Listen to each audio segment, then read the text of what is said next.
into it. Let's start with Esther chapter 6, verses 1 through 3. And it says in Esther 6 and verse 1, "On that night could not the king sleep, and he commanded to bring the book of records of the Chronicles. And they were read before the king, and it was found written that Mordecai had told of Bigthana and Teresh, two of the king's chamberlains, the keepers of the door, who sought to lay hand on the king, Ahasuerus. And the king said, What honor and dignity hath been done to Mordecai for this? Then said the king's servant that ministered unto him, There is nothing done for him." So, chapter 6 is almost like it's its own separate story inside the book of Esther. So when we look at the original, parts of Esther, we're introduced to all the characters, everything is going on. But then we transition to this section right here where the king is sleeping, and the story then becomes about the king. And while we can look at this as, God's intervention, and I believe that, when you have sleepless nights, I believe that sometimes it's because God doesn't allow you to sleep, and sometimes because you've had too much caffeine. But in this case, I don't think it was caffeine. I think God caused him to not be able to sleep. And he did what many people do when they couldn't sleep, and that is he called for something to be read to him. And so he brought out a book, and he used it to fill the sleepless night, hoping that the reading would make him sleepy again. Now, I don't know if you've ever tried that. The two things that we usually do would be either read or pull your phone out and start playing video games until you fall asleep. And so that's one of the things that he tried. And when they were reading, it occurred to him, oh yeah, that's right. It was told that somebody was trying to kill me. What did we do for this guy? Who's this Mordecai guy? And by the way, this is why I think that Mordecai was one of the keepers of the door, keepers of the gate. Because he heard this. Now, how did he hear it? I mean, there's a lot of gates, I'm sure, in the palace. And, they're all, probably doing the same thing. And then stories come around and they go from one person to another.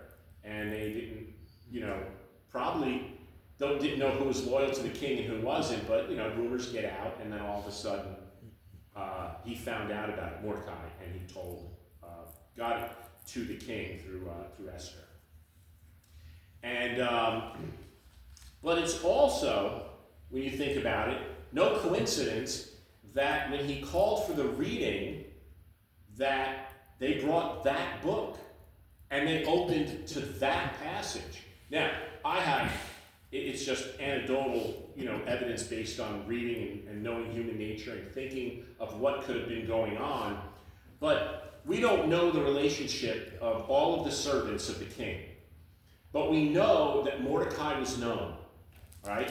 It's pretty evident from the story that Mordecai was known. Also, when Mordecai did his sackcloth and ashes, he kind of rose up where people saw who he was. Oh, that's that guy Mordecai. Isn't he one of the keepers of the gate? And he goes, oh, he's Jewish? Are they going to try and, kill him and his people? Who knows? Maybe one of his friends was the guy who was on duty that night when they said, I can't sleep, bring me a book. And he's like, I don't think Mordecai was ever rewarded for what he did. King, I'll get the book, hold on. And he opens it up and he goes, I got a book, what do you want to read? Just pick something. Great. And he opened up a book. Now that could still be God's intervention as well. Mm-hmm. But think about it.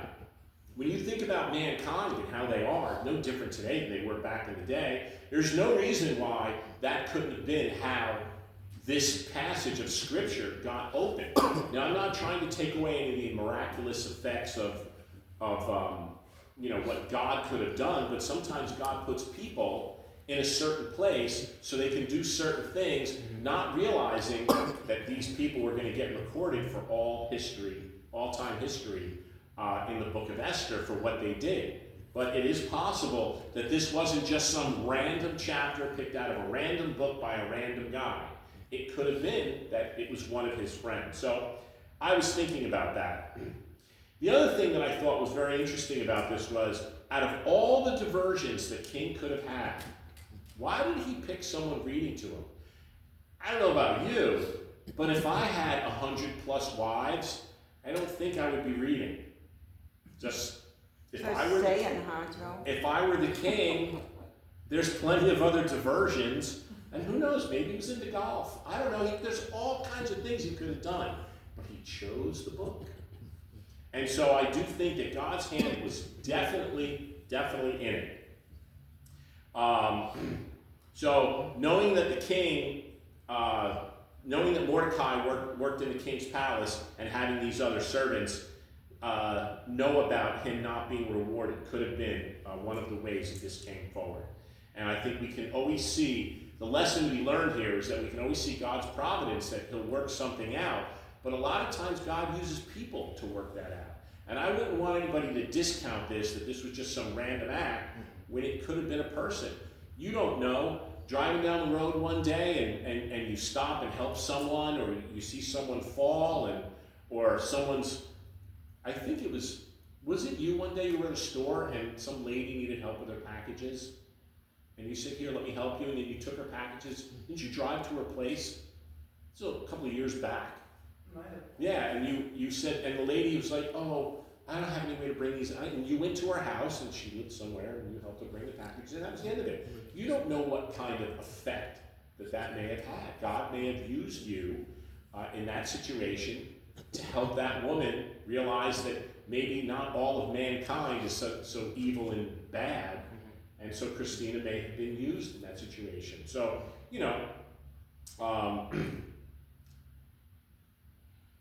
let's see what else we got here. So he was looking to then bestow some dignity on it, and that's when the rest of the story actually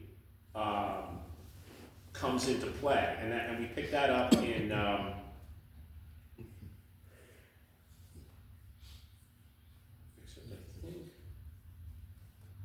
I'm not sure if I changed this, but anyway, no, I must not have, because there's no reference to it. So the next set of verses, which I believe is 4 and 5. Yeah, 1, 2, 3. So the next set is 4 and 5. Now this may be the wrong version, because I don't know if I put it in here or not.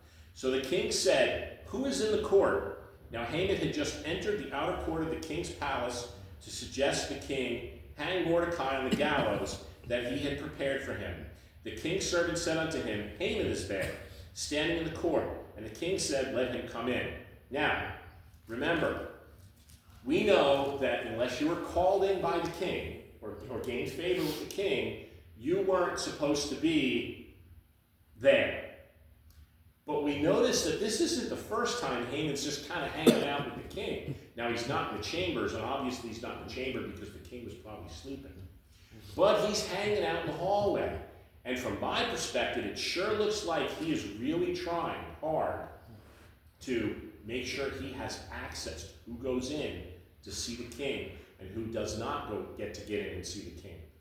And that's fairly obvious from the story here, that Haman is really trying to have control over what's going on in the situation.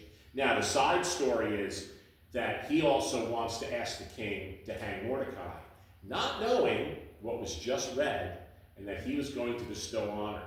Now, this is a really interesting little twist that we see as the reader, that Haman has no clue of what's going on, right? And so I don't think it was a coincidence that Haman was there, and that he came at the moment to ask for the execution of Mordecai, just as Ahasuerus wanted to reward him for something. So he doesn't tell him who he wants to reward. He just says what should be done to Haman, who thinks that the reward is going to be for him. And he thinks, he's so proud and arrogant that he thinks that this reward is coming to him. So, someone wrote, if the book of Esther shows us anything, it shows us that God manages the affairs of men even without their knowledge. God knows what he's doing in the courts of heaven. There are no coincidences or surprises. And I definitely agree with that. That God, nothing takes God by surprise. Nothing. All right? He knows the beginning from the end, so it doesn't take him by surprise. And so we know that there was no luck of the draw, that all of these things had come together, that Mordecai was there when he heard the assassination plot. It was no surprised that Esther became queen. It was no surprise that she was the most favored of all of his wives. And it was no surprise that she was allowed to come in and speak to the king, to allow him to come to this banquet. Now, unfortunately for us, it is difficult to see some of these bad things and think that maybe God didn't see it or didn't have his hand in it. And you know what I think about is I think about those two National Guard people that were killed, one that was killed and the one that was shot. And you know, you think about it, and you think about how young she was, and she was executed. You know, it wasn't just something that happened, an unfortunate event, as one of our elected representatives happened to say. But you know, you think about that. That didn't take God by surprise. God allows certain things to happen. And what I've always said to people about death is a reminder to the living that you still have a chance to be saved. Okay? So when a non-saved person sees someone that has died, or hears of someone that's died, right? We just heard about this horrific killing of Meathead from All in the Family, right? That's an opportunity for people to realize, hey, I'm still alive, and maybe I should start thinking about, you know, what's my eternal destiny going to be, and it should open people's eyes to what's going on. So remember that God allows good and bad to happen. And there's a verse, and the rain falls on the good and the evil. So there are good things that happen to bad people, and there are good things that happen to good people. But there's also bad things that happen to bad people, and bad things that happen to good people. So we just have to trust God knows what he's doing in these situations. So, and one of the verses for that is Romans 8:28. For all things work together for good to those who love God, to those who are called according to his purposes. So we know that that's really, one of the things that we should take to heart in our lives. All right, so Haman came in verse 6. So Haman came in, and the king asked him, "What shall be done for a man whom the king delighted to honor?" Now Haman thought in his heart, whom could the king delight to honor more than me? Now that's pretty arrogant, considering the company he was in, right? It's a verse in Proverbs. It says that don't seek. This is going to be a paraphrase as I butcher the verse. Don't seek to be brought high in the presence of the king, lest when he sees you, he says, "Go sit at the other end of the table." Rather, sit at the other end of the table and have the honor bestowed on you, where the king says, "Come up here and sit next to me." Well, Haman obviously did the first one. And he said, "I'm going to, honor myself." And he really thought that this was about him. Now, I think that God had his hand in that too. That he's like, the king's going to honor me. This is going to be fantastic. So, of course, he picks the most ornate things that he could think of about happening. I'd put on the purple robe, and I'd put on the crown, and I would put him on the horse and have him proclaim throughout all of the kingdom. And he's thinking, and what else do I want? Oh, and I would do this, and then, and I would do this, and I would do this. And so then it says, okay, so that's the next page. And then Haman answered the king, right? We're at 7, 8, and 9. And Haman answered the king, "For the man whom the king delights to honor, let a royal robe be brought, which the king has worn, and a horse on which the king is ridden, which has a royal crest placed on its head. Then let this robe and horse be delivered in the hands of one of the king's most noble princes, that he may array the man whom the king delights to honor. Then parade him on the horse back to the city square, and proclaim before him, thus shall it be done to the man whom the king delights to honor."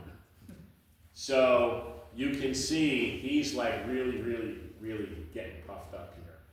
And I think it's a childish desire to be praised and honored like that. There are a lot of people who sit back and say, just being able to do what I did is enough praise and honor for me. I don't need to be, you know, I don't need to be called out for what I did. And you know, it's funny, so, you know, you guys know that I'm in the Coast Guard Auxiliary, and we don't really get a lot of recognition for the things that we do, but, you know, we do wear ribbons. And there are some people who come into the organization and their first question is, oh, what do I have to do to get a ribbon? And then they would do something and they're like, oh, do I get a ribbon for that? And they're looking for the praise and the honor. They just want, we call it the bling. They just want the bling. And then if you really excel, you wear other devices. They're called devices, and you can wear them, and you can have 4 devices on your uniform. And they look at these people who have been around for long periods of time. Say, I want that much bling, and I want those devices on my side. I want people to look at me and say, wow, look at what they've done. Well, I can safely say there's never anything that I've ever wanted. Now, I have a bunch of ribbons, and the only competition that I ever had with ribbons was I tried to get more than my son Joey, but he's gotten me. You know, and he worked hard for his ribbons, and I think he's got 21 and I have 19. So he's got me beat by 2. But I'm almost at the end of how many I can get. There's not, you know, it's not like it's unlimited. And besides, if you wear too many, then your shirt kind of like falls over. So, but that's not what I'm doing it for. I didn't do anything that I gained a ribbon for. I didn't do because I wanted a ribbon. But there are people who do that, and in my estimation, especially being in a volunteer organization, that, you know, your reward should be why you join. You join to help people, and your reward shouldn't be to be paraded around. Look at me, look at me, look at me, and you know, and that kind of stuff. So, unfortunately, we see this with Haman, that's what he wanted. And let's see, what else? Some people had some things to say about him. He was a tragic man, and it's tragic to live your life seeking for reward. And, you know, I tend to agree with a lot of that. So,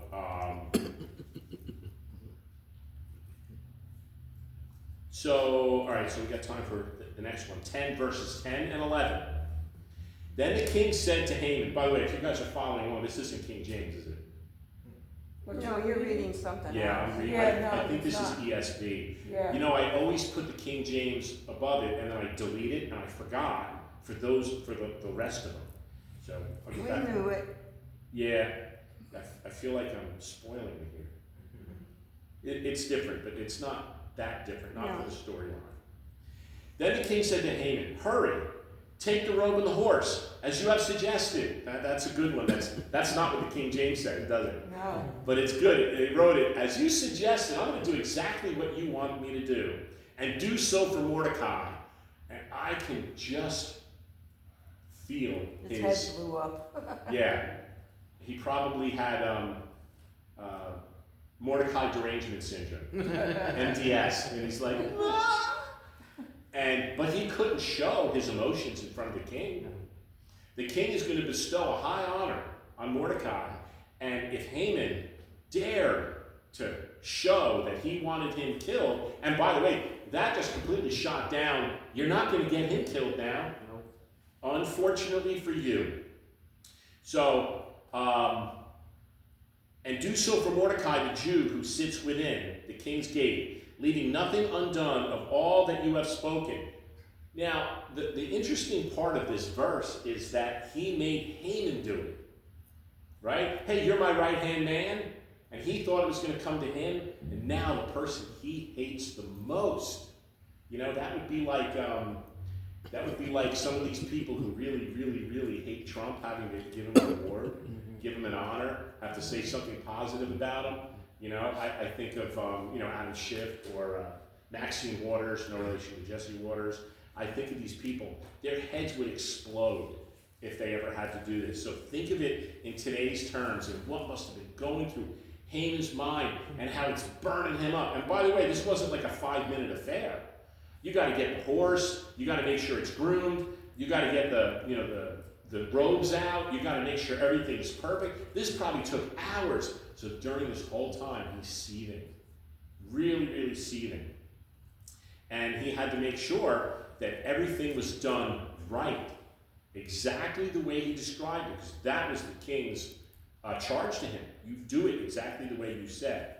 So Haman took the robe and the horse and arrayed Mordecai, and then, if that wasn't enough just to add insult to injury, and led him through the city square and proclaimed him, "Thus shall be done to the man whom the king delights to honor." So he had to actually go through all this. It must have been something for Haman at that moment, and when he sees that that went to his arch enemy, it had to be very, very, very difficult. Yeah, I like verse 12. What's that? He went home, verse 12. Yes. So, we should be able to get this done. So in verse 12, 13, and 14, afterwards Mordecai went back to the king's gate, but Haman hurried to his house. And by the way, I want you to notice something. Nobody commented on this. After he was arrayed in all of this apparel and royalty, he went back into his job. He went right back to work. Okay? Took off the robe and he took off everything. He went right back to doing what his job was. He didn't let the pomp and circumstances and, you made employee of the month, go take the rest of the day off. No, he went right back to doing what he did, which showed that he was a man of I think, moral character. But Haman hurried to his house mourning and with his head covered. And then, of course, he's got to go home and he's got to tell everybody that, man, was I wrong. But it gets worse here. When Haman told his wife Zeresh and all his friends everything that had happened to him, his wise men and his wife Zeresh said to him, "If Mordecai, before whom you have begun to fall, is of Jewish descent, you will not prevail against him, but will surely fall before him." While they were still talking with him, the king's eunuchs came and hastened to bring Haman to the banquet which Esther had prepared. Now, the one part about this that I get is you want to talk about, remember, I said some things about Zeresh, his wife, last week, and I said, an interesting person, she egged him on. He was so busy in his pride that I don't think he cared about, at this point, while he was thinking, oh, this honor is going to be bestowed upon me. I don't think he cared too much about killing Mordecai at that moment. It may have come to him later, but his friends and his wife egged him on. And they didn't just egg him on by saying, you should kill him, you should kill him. They said, no, you should do this, and you should do this, and build this thing. This ceiling in here is probably 40 feet. They said it was 75 feet high, which is 2.5 times taller. 2 times taller than this ceiling, 75 feet, right? So you take a look at what they devised and how they schemed, and we looked at the verse in Proverbs that says, don't go along with them when they say, let us throw in our lot and have one purse, and we'll have all kinds of spoil and whatever. So when you take a look at that and you think about it, what did his wife say? He went back thinking, I'm going to get sympathy from my wife, and she said, oh well, and my opinion of it is, she said, I guess you shouldn't have built that thing to have him stabbed on the stake, because now you're going to get it. And if you think you're going to escape after what they just did to Mordecai, you're done. You're done. And he's probably saying, where's the love? And then his friends probably, check please. They probably hightailed it out of there. And they didn't even have a chance to hightail it out of there, because then the eunuchs came and hastened to bring Haman to the banquet which Esther had prepared. Remember, they had a banquet that day. So now he's probably had, I would say, one of the worst days of his entire life. And now he's going to go to this banquet. He's got to put on a fake smile with the king, grit his teeth. He's probably so angry. But mourning with his head hung low, he had to really be broken up. So I think the bottom line of this is that his wife actually saw the effects of what she did, and it's almost like I got the impression here that she could care less. So they kill him. Who cares? It doesn't look like there's any love here in this verse with the way she responded to him. Dude, you're done. You're done. You shouldn't have done that. But she was part of the problem, a big part of the problem. Because if he just said, oh, shut up, I'm not doing what you say, then there would have been no stake, and maybe he would have just been executed. Right? A little bit less of a painful way to go. and but they weren't going to prevail. And you can see that God overall hand in this story, chapter 6, it's got a start and a conclusion, and it's almost like its own little story. But it does continue in chapter 7, where Esther actually gets to make her request known to him. So I think out of all the chapters in the book, there are so many things to learn from this one. There's things to learn about pride. There's things to learn about not listening to people when they help you with your hate and your bitterness towards somebody. You know, I always try and say things, you know, look, I'm human too, so there's some people I can't stand. And I think I said something to Christina the other day. Somebody did something, and I go, yeah, well, no love lost there. I could care less. And that's one thing to say in the privacy of your own home. But to be able to say out in public, I hate that person. I wish they were dead. I wish they would get run over by her. The worst thing I've ever said is if that guy were walking down the street and the piano fell on him, I would go check the piano because I'd feel bad for the piano. That's the worst thing I ever said. But, you know, we have to make sure that not only do we have what we think about other people in check, but that we're not pushing other people toward evil and hate and things like that. Now, I know we all need to vent as human beings at times, and for those of us that are married, we can vent to our spouses and know that it's never going to go anywhere, that, you know, the things that I say to Christina in the privacy of my house will be said in a room where there's no Alexa or Siri. And, you know, you can vent, but then when you're done venting, you got to go back and you got to remember that we shouldn't be dwelling on evil. We shouldn't be thinking about wicked thoughts. We shouldn't be having all of these things. And we should be very, very careful about how we refer to some of these events because other people can take it the wrong way. All right?